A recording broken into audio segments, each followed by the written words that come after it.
We're going to work on Chapter 2, Section 1, using inductive reasoning. We have a lot of examples to first start off, not a lot of definitions. We'll get to that in a little bit.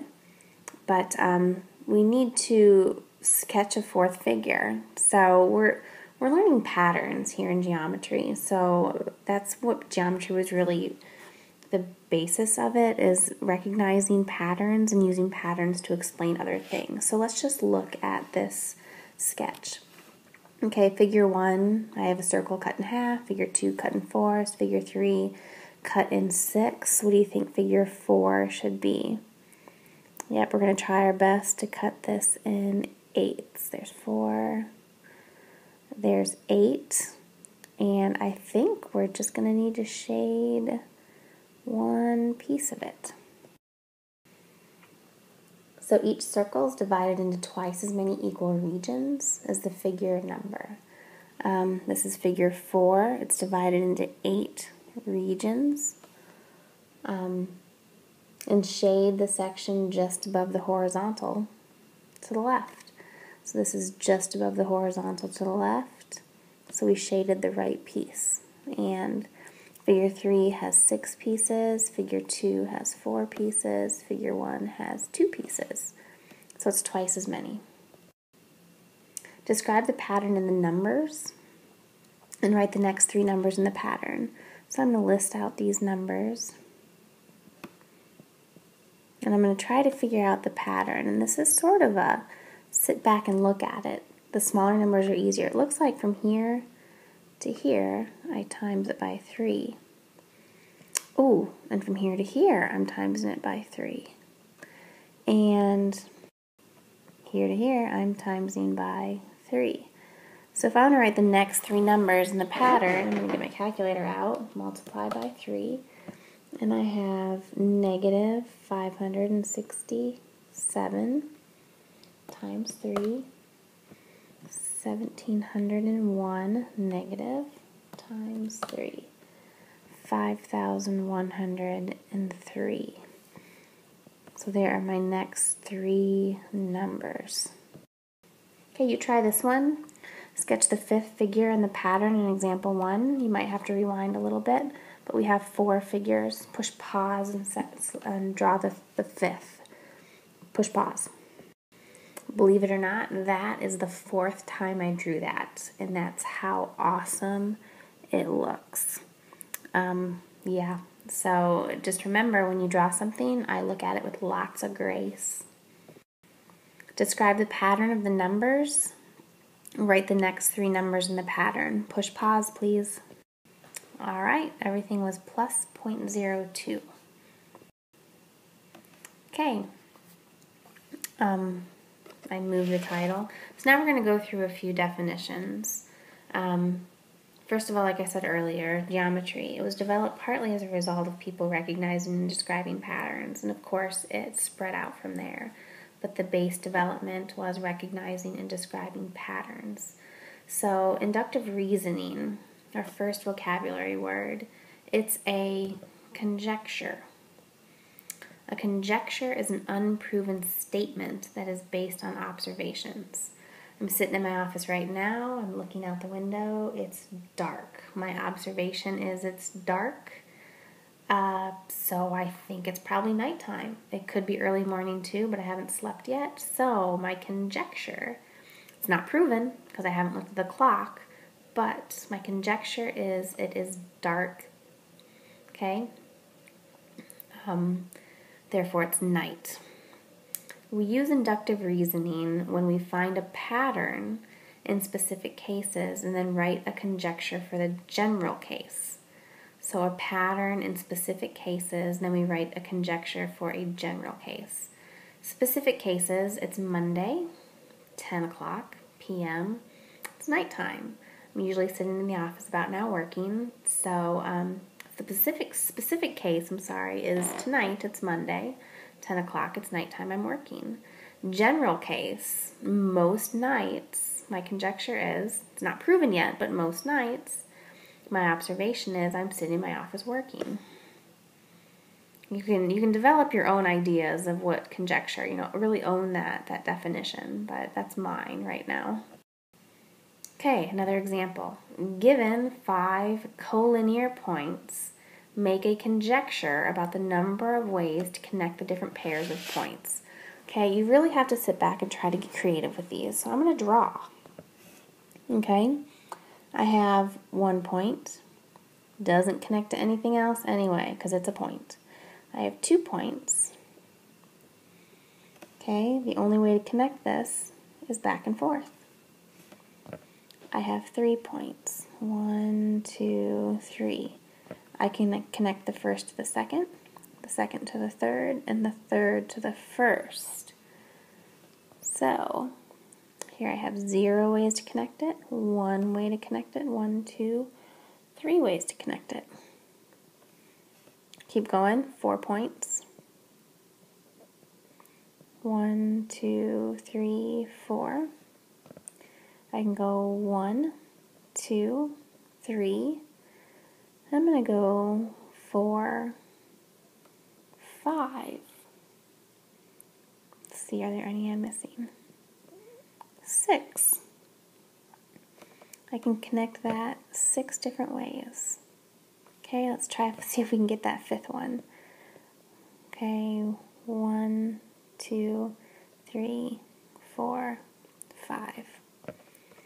I've got 1, 2, 3, 4,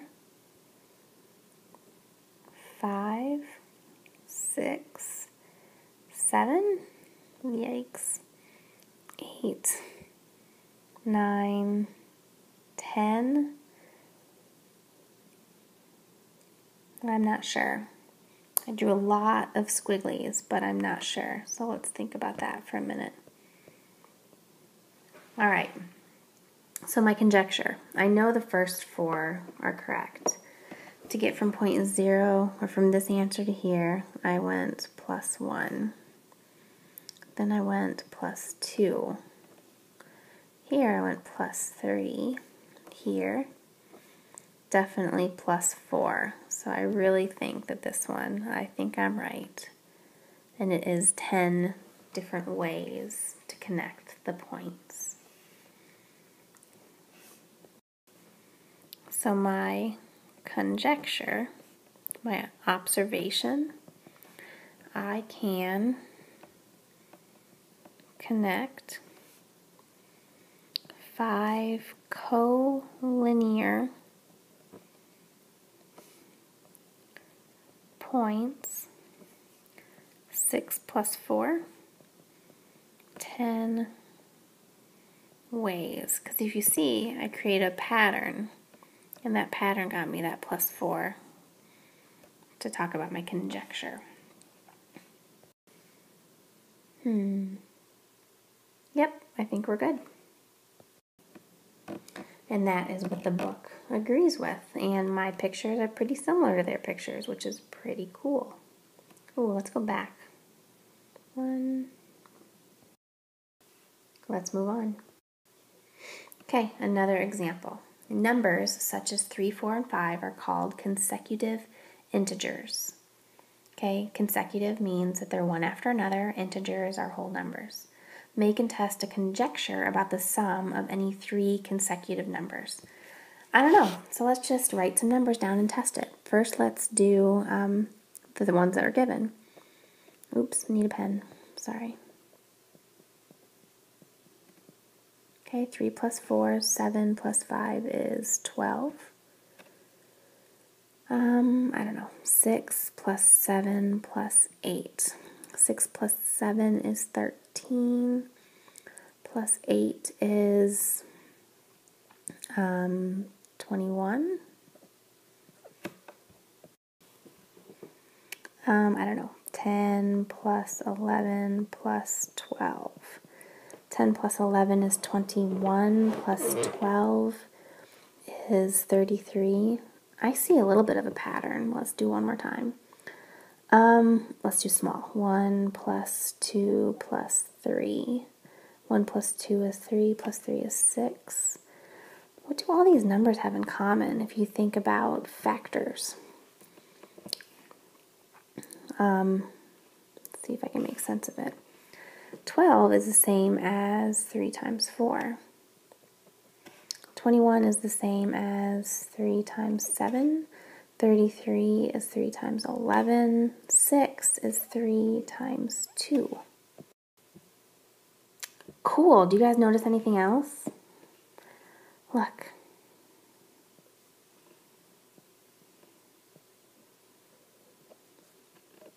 They're like little science experiments, guys. Like, you just start messing with things and see if you recognize any patterns, because we're in geometry and we're recognizing patterns. So I think we can safely say our conjecture is the sum of any 3 numbers is 3 times the second number.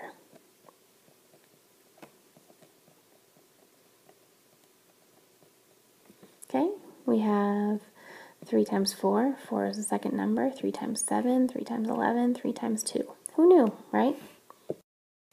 Try one on your own, okay? 7 collinear points. You guys already see the pattern from the example we did. So see if you can make a conjecture about the number of ways to connect different pairs with the points. I'm going to push pause. I actually drew it first, which I was pretty excited about, but then I went back to the conjecture that we wrote in our example and got 21 also. Okay, you can go back and look at that example and clarify. All right, make and test a conjecture about the sign of the product of any 3 negative integers. Remember, integers are whole numbers. Product means multiply. So test a few and see if you can come up with your own conjecture. There you go. The product of 3 negative integers is a negative integer.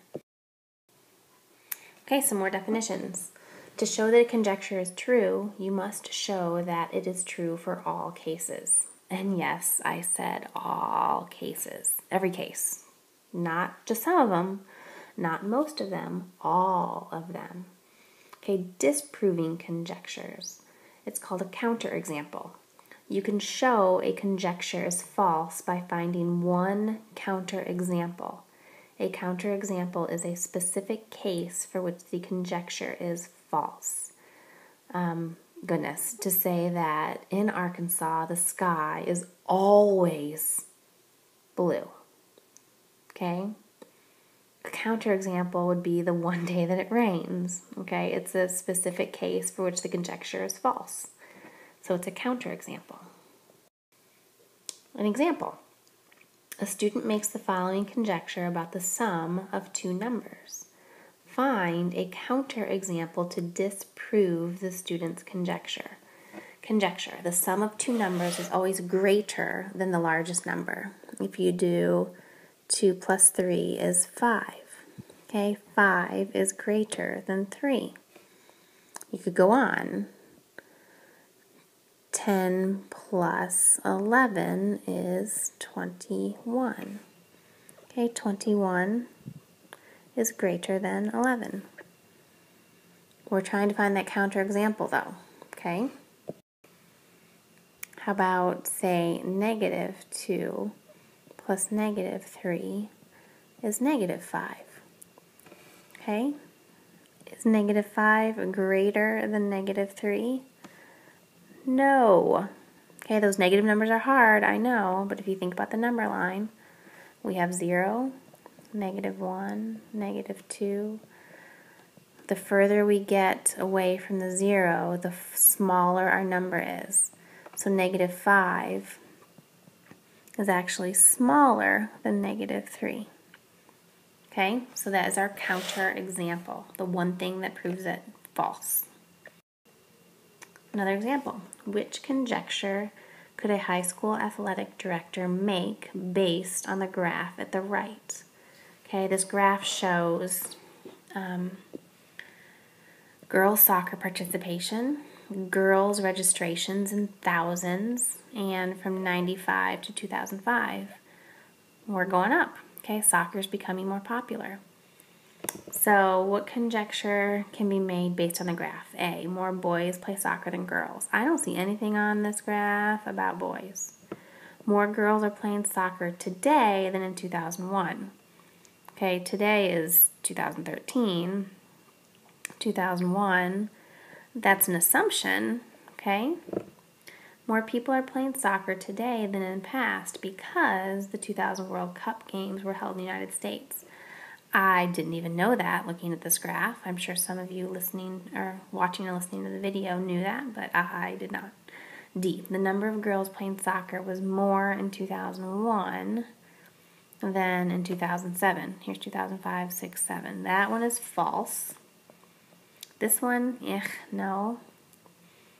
Boys, no. So I think this is going to be our conjecture.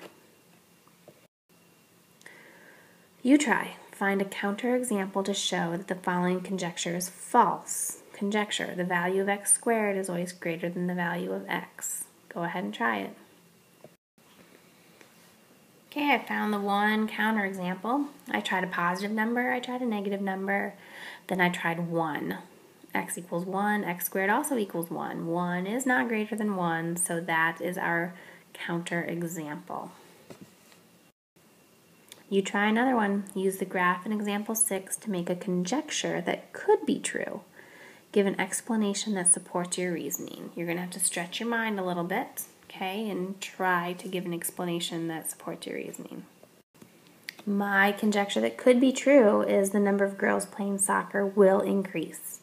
Okay, as time goes on, the number of girls playing is going to continue to increase because, that's my explanation, the number of girls playing soccer has increased for the past 10 years. There's nothing showing us that it's going to decrease. Okay, it hasn't even leveled off. It's still going up. So that's my possible explanation. Okay, I'm going to push pause and do these, and we'll go over them in class tomorrow. All right, push pause and check out the answers. I'm turning the page. Homework quiz, we'll go over it tomorrow, but I'll do the answer in a second.